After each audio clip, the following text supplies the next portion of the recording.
Selamat malam pemirsa, keputusan Mahkamah Konstitusi perihal Undang-Undang Cipta Kerja yang dianggap inkonstitusional bersyarat dan meminta pemerintah DPR untuk memperbaiki itu dengan tenggat waktu 2 tahun menimbulkan berbagai spekulasi. Ada yang menilai ini MK multitafsir, ini MK ambigu sekali. Yang berlaku yang mana Undang-Undang Cipta Kerja yang sebelumnya atau yang terbaru? Ya, meskipun banyak multitafsir di tengah masyarakat, tapi Presiden sudah mengetuk palu bahwa Undang-Undang Cipta Kerja ini selagi direvisi selama 2 tahun masih tetap berlaku. Ini juga menimbulkan pro dan juga kontra. Nanti kita bahas mana yang harusnya dipahami oleh masyarakat dari keputusan MK ini, mana yang harusnya kemudian dijadikan acuan, dijadikan panutan. Nanti kita akan bahas hal ini, tapi sebelumnya Andro dan juga pemirsa.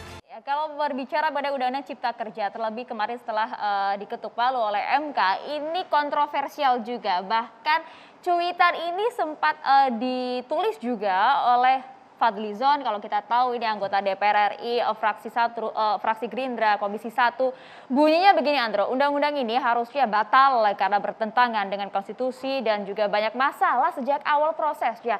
Terlalu banyak invisible hand katanya, kalau diperbaiki dalam 2 tahun artinya tak bisa digunakan yang belum diperbaiki. Ini kemudian menjadi besar juga berita ini. Buntut dari hal ini, bahkan politisi Teddy Gusnaidi juga melaporkan Fadlizon langsung ke MKD karena diduga melanggar kode etik. Siapakah yang dimaksud Fadlizon invisible hand itu? Masih belum terjawab dan harapannya nanti setelah Teddy Gusnaidi melaporkan Fadli ke MKD, Fadli bisa menjelaskan dengan data dan juga bukti fakta yang ada. Kita akan membahas lebih dalam sebenarnya, Maria ya, karena dari buruh menganggap ketika MK memutuskan Undang-Undang Cipta Kerja ini cacat hukum bersyarat, artinya UMP masih bisa dikompromikan nih, dan bisa diubah, bisa dinaikkan. Seluruh isinya juga inkonstitusional, tapi kan berlawanan juga seperti yang kita tadi saksikan pernyataan langsung dari Presiden Joko Widodo. Kita bahas saja lah langsung ya. Sudah hadir beberapa narasumber kami di sini, ada Mbak Irma Suryani, politisi Partai Nasdem. Selamat malam Mbak Irma. Juga ada di sampingnya ini ada Mas Deddy Sitorus, politisi PDI Perjuangan. Selamat malam Mas Deddy. Selamat malam. Bang Said Iqbal, selamat malam, Presiden KSPI. Selamat malam, Assalamualaikum. Dan juga Waalaikumsalam warahmatullahi wabarakatuh. Pakar Hukum Tata Negara, Mas Ferry Amsari. Selamat malam. Malam, Mas Andro. Baik, saya mau langsung ke Bang Said Iqbal. Kami ingin tahu seperti apa. Kemarin buruh ngotot sekali, tapi ketika dapat angin segar dari MK, sepertinya sekarang lebih cair. Apakah dengan adanya putusan Mahkamah Konstitusi ini berbuah manis untuk para buruh atau seperti apa? Masih menunggu kejelasan dari pemerintah. Barang-barang turun ke jalan rata kemarin seluruh Indonesia ini nampaknya Bang Said. Baik, terima kasih. Yang pertama tentu ini bukan ujuk-ujuk. Dari awal kami menolak tentang adanya Omnibus Law Undang-Undang Cipta Kerja. Karena sebagai ILO governing body saya paham benar kalau ada undang-undang investasi di seluruh dunia tidak mungkin disatukan dengan undang-undang kesejahteraan, perlindungan buruh. Dia dua sisi mata uang yang berbeda. Tapi ini kan dipaksa. Pasal silumannya diseludupkan sehingga menjadi perlawanan keras dari kawan-kawan buruh. Downgrade terhadap apa yang telah dicantumkan, yang diputuskan oleh Ibu Megawati pada waktu itu Presiden Republik Indonesia dan Pak Yaakob Nawea sebagai Menteri Ketenagakerjaannya. Jalan tengah terhadap kepentingan pengusaha dan para buruh. Nah oleh karena itu kita menolak dari awal sampai hari ini. Mencermati apa yang telah diputuskan oleh Mahkamah Konstitusi, kami berpendapat 2 hal. 1, Undang-Undang Cipta Kerja ini dinyatakan inkonstitusional bersyarat. Mungkin nanti Bang Ferry bisa menjelaskan.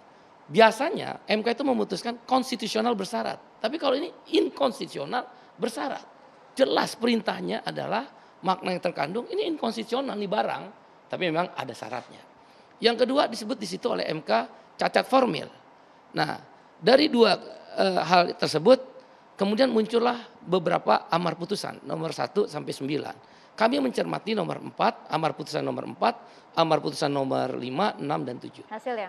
Ya, kami menolak kalau hanya selalu tiba-tiba Menko Perekonomian menjadi propagandais. Dia ketua umum Partai Golkar atau menteri, belum rapat kabinet udah ngomong pada waktu sidang sedang berlangsung bahwa Undang-Undang Cipta Kerja masih berlaku. Ya itu propaganda, hanya menyebut nomor 4. Tidak pernah dijelaskan sebagai seorang negarawan, nomor 5 gimana, nomor 6 gimana, nomor 7 gimana, sikap presiden gimana. Nah, itu yang menjadi kerancuan terus bergulir. Nah kami berpandangan nomor inkonstitusional bersyarat itu ada 2. 1, dia disuruh perbaikin prosedurnya ya. Ini kan uji formil, bukan uji material. Nanti bisa dijelaskan lebih detail. Oleh karena itu material nggak pernah disinggung. Apa kehilangan objek hukum, apa istilahnya saya nggak ngerti deh.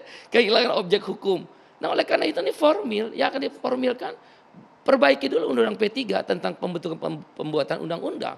Bukan isi. Nggak ada kita diskusi tentang MK itu tentang isi. Makanya kehilangan objek kami formil dan material. Nomor 101 gugatan kami hilang, kehilangan objek tanda hukum. Nah, nomor yang syarat keduanya itu ada dikatakan amar putusan nomor 7.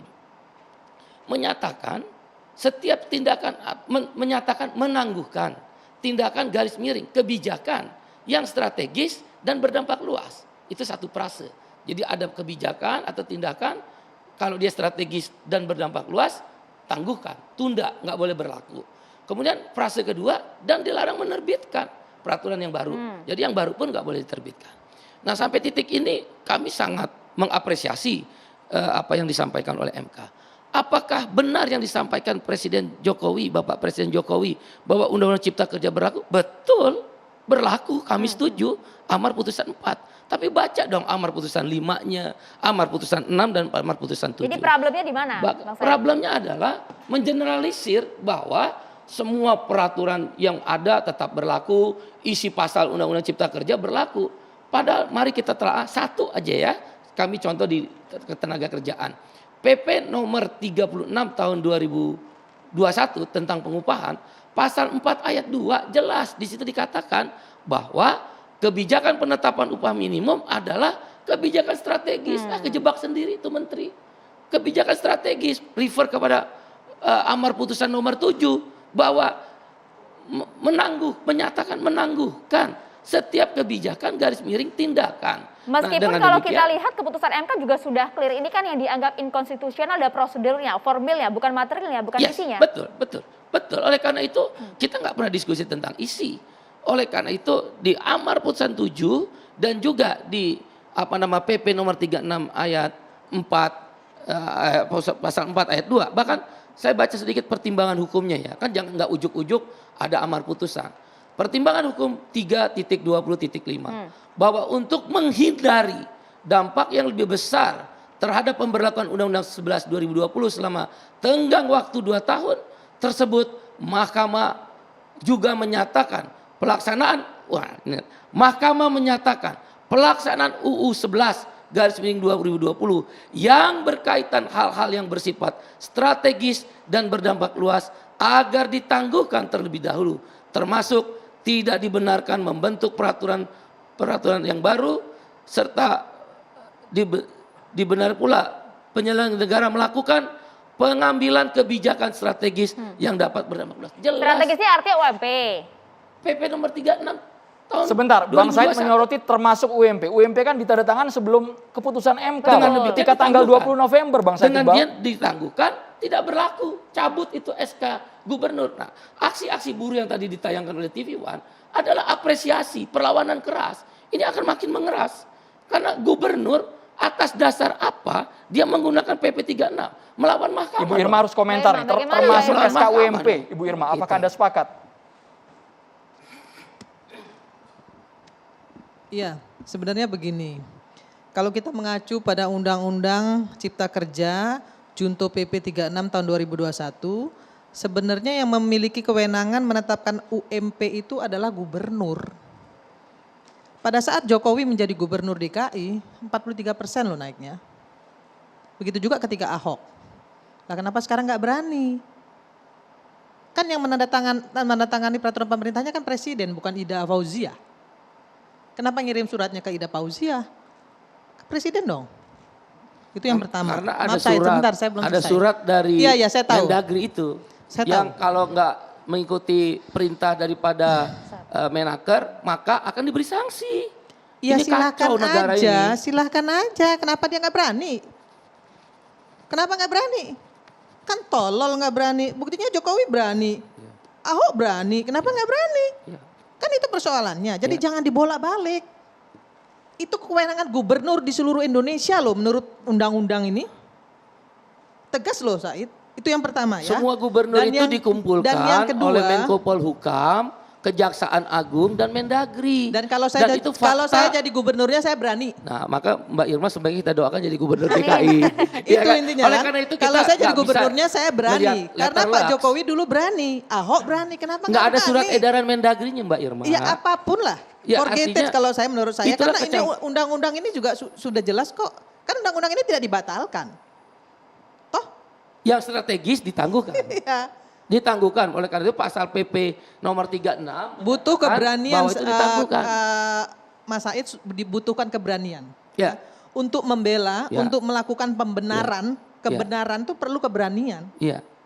Tapi kalau Saya dari sejak awal DAU-nya, gini. DAU-nya dihambat hanya karena keberanian, Gini, gimana itu cara menjawabnya itu ya? Sejak awal ya, mohon maaf saya di Komisi 9, saya sebenarnya nggak setuju di Undang-Undang Cipta Kerja ini masuk yang namanya klaster ketenaga kerjaan. Sama, Saya nggak setuju. setuju. Karena bikin kacau. Betul. Kalau mau mempermudah investasi, ya investasi saja. Substansi dari pemerintah ya atau misi visi pemerintah untuk memperluas lapangan pekerjaan melalui kemudahan berinvestasi, setuju. Karena apa? Karena lapangan pekerjaan tercipta dari sana. Betul. Kita nggak boleh cuman mikirin, mohon maaf ya, nggak bisa memikirkan hanya buruh yang sudah bekerja saja. Banyak ya rakyat Indonesia yang belum bekerja dan lapangan pekerjaannya harus disediakan. Tapi kan gitu, kalau klaster ini kemudian dimasukkan akan terjadi kontradiktif. Betul, setuju. Nah inilah yang memang harus dibenahi. Oke, tapi kan Menurut saya kemudian itu harus dibenahi. Tadi disampaikan kan kalau untuk kali ini kan ada surat yang disampaikan oleh Mendagri, semua gubernur juga kemudian Bukan hanya surat, tapi juga diundang. perintah, arahan. Kami berdiskusi dengan Pak Anies. Pak Anies mengatakan, saya diundang di kantor Menteri Polhukam, dipimpin oleh Menko Polhukam, ada Jaksa Agung, Mendagri. Saya ini ILO governing body. Itu intervensi terhadap security approach, bukan welfare approach. Dalam dunia ketenaga kerjaan, dalam standar ILO, dalam konvensi-konvensi ILO, itu nggak boleh melakukan security approach. Semenjak Mbak Mega jadi presiden pada waktu itu udah ditinggal. Kenapa ini dihidupkan lagi? Apa kepentingan Mendagri untuk memanggil para gubernur, bahkan quote and quote mengancam dalam bentuk Sanksi. DAK-nya, sanksinya, DAU-nya. DAU itu urusan Menteri Keuangan dan begitu pula sebentar. yang terjadi sekarang Iya, ini. saya tambahkan sedikit ya. Iya.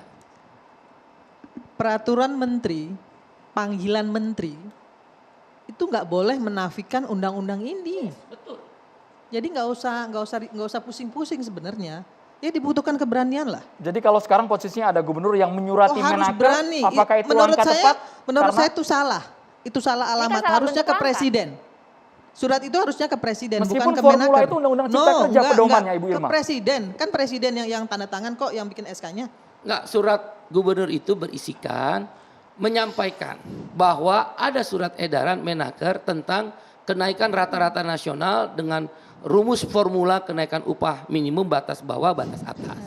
Gubernur Anies menyurati Menaker. Ini sudah ada aturan seperti ini.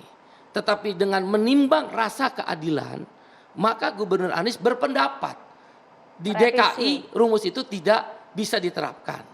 Kenaikan rata-rata 1,09%, bahkan di Jakartanya 0,89%. Akal sehat di dunia internasional manapun akan ditertawai. Kita negara G20 naik upah di bawah inflasi, bukan naik, nombok. Kalau inflasi 1,09 itu kan kenaikan harga-harga. Kita naik upah 0,89 sama aja nombok sekitar 0,3%. Makanya Maka menurut Anies saya meminta perlu agar keberanian. bahwa diberi kesempatan untuk memutuskan dengan diskresi dan kewenangan sebagaimana yang Mbak Irma tadi sampaikan. Kami setuju. Justru itu menjalankan keputusan MK, amar putusan 4 dan amar putusan 7 refer ke pertimbangan hukum 3.20.5. Enggak, mekanisme Bahwa ini keberaniannya strategis. bagaimana Ibu Irma agar itu dikabulkan? Lah ini kan undang-undangnya jelas ya. Yang namanya perintah menteri, panggilan menteri, itu kan di bawah undang-undang ini loh. Undang-undang ini mengikat loh. Ya kan? Ya kenapa harus takut gitu loh. Oke, Dasar jadi ini- hukumnya jelas kok. Jadi ini langkah yang tepat ya Jokowi dilakukan pernah Gubernur DKI? melakukan, Pak Presiden tuh pernah melakukan naikin 43%. Ahok pernah menaikkan itu juga. Lah kenapa sekarang jadi persoalan? Makanya dari awal saya selalu bilang, Said bilang bahwa klaster tenaga kerja ini nggak usah dicampur adukkan dengan klaster investasi, undang-undang Ciptaker ini nggak perlu. Kalau tujuannya hanya ingin mempermudah investasi, memasukkan investasi ke Indonesia, membuka lapangan pekerjaan yang luas, kan Oke, itu. ini sebenarnya menarik. Nanti kita bahas lagi. Kita juga ingin dengar pendapat dari Bang Deddy, dari Bang Ferry juga. Tapi usai jeda, sesaat lagi tetaplah bersama kami di Catatan Demokrasi.